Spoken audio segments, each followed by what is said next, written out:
I might have broke something.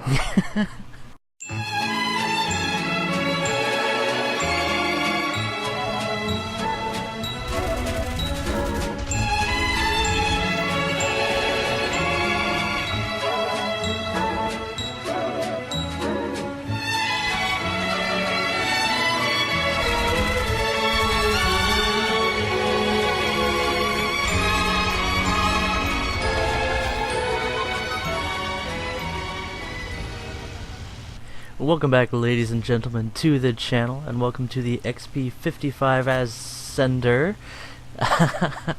No one will possibly make that name vulgar. It is the United States Army, after all. However, you may have noticed that something went terribly wrong with my custom skin. I make custom camouflages on the side every now and then when I'm looking for new inspiration in the game, and last night I couldn't think of what to do for the Ascender, but I figured it out. This thing is a Looney Tune, why not give it a Disney skin? So we made a pretty neat, I must say, sort of copy-paste retro Disney skin for this thing. And are you watching the really neat dogfight in the background? Oh, that was tasty. Anyway, we messed up the files, so let's fix that. Ah, that looks a lot better. So there wasn't all that much to that match, but it always feels good to out-energy fight a BF-109F. The Ascender is just absolutely ridiculous when it comes to energy manipulation. It's an energy weapon, yeah. Oh man, I'm feeling silly today. Why are my spirits so high? Well, let's cut to the action. And here we are, up in the sky, so high. Why? Because this thing has an incredible power to weight ratio, and if you really want to cheese the mechanics of War Thunder, just mash that power to weight ratio button. Speaking of power to weight, I hear Tank Baby alerting me that she's ready for some attention, so I'm gonna go pull her out of the nap cocoon. I'll be with you guys in just a moment. Okay, now as we pounce on this denier, Tank Baby woke up from her nap, and she has to be like securely cocooned in order to be happy with falling asleep, so Tank Dad wrapped her up good and gave her a bottle, and she was just out. But now the time of reckoning has come upon us, and she's woken up. She wants to do all the things. She just found a pacifier, and she still doesn't she doesn't do that baby thing, because, you know, that's for babies. She doesn't do that baby thing where she just works the pacifier like tuck, tuck, tuck, tuck, you know. She doesn't do that. She just kind of toys with it. She doesn't need the pacifier, right? The pacifier needs her. So she like puts it in her mouth sideways and just kind of chews on it a little bit. Anyway, as we watch our poor comrade get ripped to shreds by those two Teutonic terrors, well, make that one now. We're maintaining our altitude, giving ourselves a bit of a climb, and just look at how this airplane performs. It's like the air around it just doesn't exist, and it does as it wishes. The roll rate, the elevator authority, the ailerons and flaps and all those things, they don't really seem to care about the airspeed. I haven't checked the rip speed of combat flaps because I really don't need to use them. The thing pulls 10 Gs in high-speed turns. So, I mean, my pilot's been blacking out constantly as it is. So I spent that 120,000 silver lines, and I kind of cringed because I was like, man, you know, I'm grinding lions right now, so is it worth it to dump 120k on some pilot skills? Yeah, so worth it. So here we go, engaging another enemy. And we're already feeling dominant at this point. I think he was AFK climbing. The poor soul. He alt-tabbed a little bit too hard there. Maybe he was looking at the MBT stats on the War Thunder Reddit. I don't know. But, oh man, speaking of a storm, look at those clouds. But even more of a storm is brewing with the new patch coming out. MBTs are not going to be performing the way that a lot of people had hoped they would perform. It looks like armor is still not going to be a thing for anybody except, well, a hold down Brit with his teapot reinforced armor, or Soviets from anything in the front. Russian bias is not a thing, comrade. Sure. Alright, here we are. It's not Russian bias, guys. It is balanced, but I think the T-64B is a little bit aggressively balanced, but we'll see about that. I'm supposed to be talking about this broken thing here. So, what you may have garnered so far, you garnered, sir. Yes, you garnered. I saw you. You garnered. No, Sweeney Todd. It's kind of an obscure reference. Anyway, or an oblique one. Anyway, sorry, I'm just enjoying myself way too much here to actually talk about what's going on. The XP-55 is still a UFO.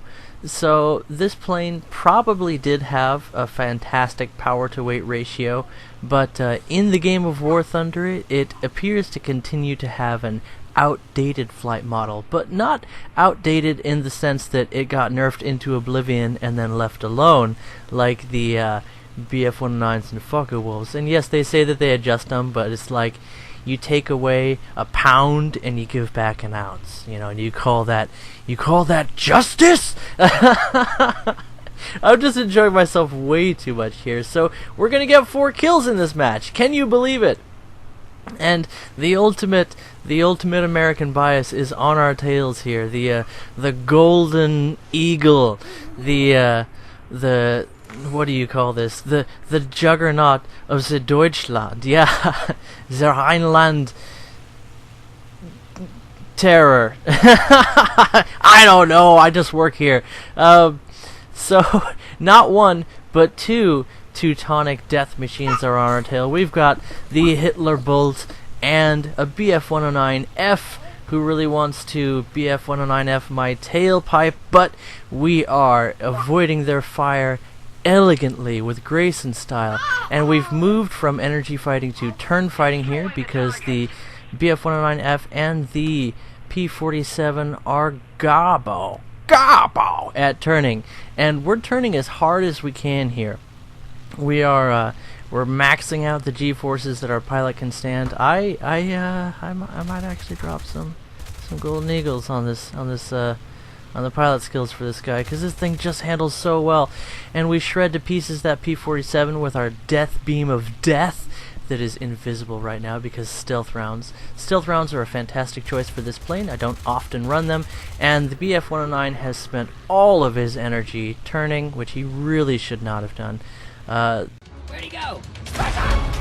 Those guys were doubled up on me. They were both on my tail, and now they're both in the fail category. So if that BF-109 had pulled up and gone for a swoop down on me, I probably would have kept turning with the P-47, because that's the one I consider more of a threat, even though its performance does lag a bit at lower altitudes. Those wing-mounted 50s have a good chance of tearing me to pieces, so I would have gone after him. And then he would have had a chance to drop down on me at his leisure. You may fire when ready. But he failed. So this is a Do 217, and because it doesn't have a bomber stamp on it, I know that he has some forward-facing guns. So we're thinking about firing a few rounds in this head-on, but we pull out early because you really never can be too safe with these doughboys. They've got a lot of forward-facing guns, and look at how I can do this vertical maneuver, big spiraling loop here, and still retain so much energy. In fact, we're producing as much energy as we're spending. We can maintain 200 plus miles per hour in a turn. We can climb for days. This thing just climbs up to 3K like it's nothing. And what can I say? This is a beauty of a plane.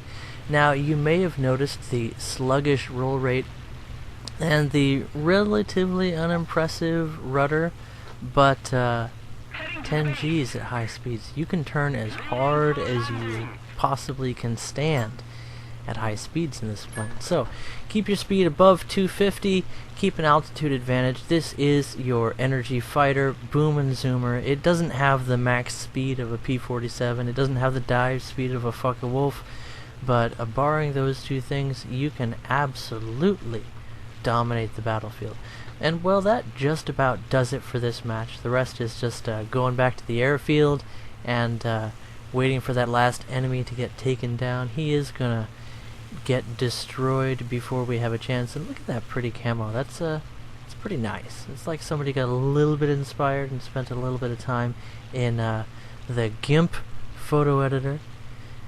In case you didn't know, GIMP is a free online or a free photo editor you can pick up online. Just Google it, and yeah. So that's about it. This thing is a UFO.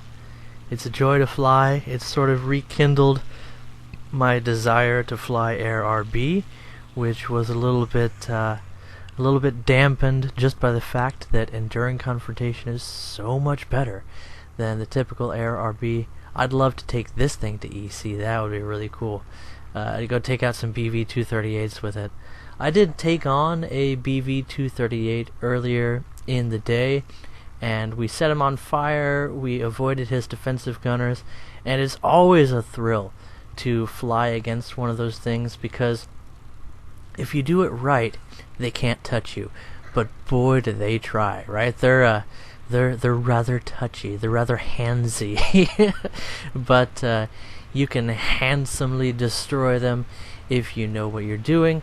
How did that encounter with the BV-238 turn out earlier today? Well, we set an engine on fire, and we did some good damage to him. He started diving really fast, so we just let him go, and after that, we lost touch. So it was sort of like a high school romance. Fire at the beginning, and then just you go your separate ways and lose track of each other. At least that's what most of the kids in my high school did. Some of them got married. I'm thinking one of the people I went to high school with. She married her high school sweetie, and they have a great relationship. And they got a few kids, and she's a neat gal. That's nice to see things work out like that. As for me, I didn't date at all. Awesome. What? Did you think that this is the love doctor now with Toshio Thunder? But I didn't date at all until I really felt like I was ready to commit to a real relationship, because I knew that my childhood passions would get me into trouble. They've done enough in other areas, so I didn't date until I was like 24 or something. And the first person I dated is the woman I ended up marrying, and she's my dream girl. I have a video from Valentine's Day featuring Warframe that talks about that. Anyway, guys, thanks for sticking around this long. I will catch you in the next one. Bye-bye.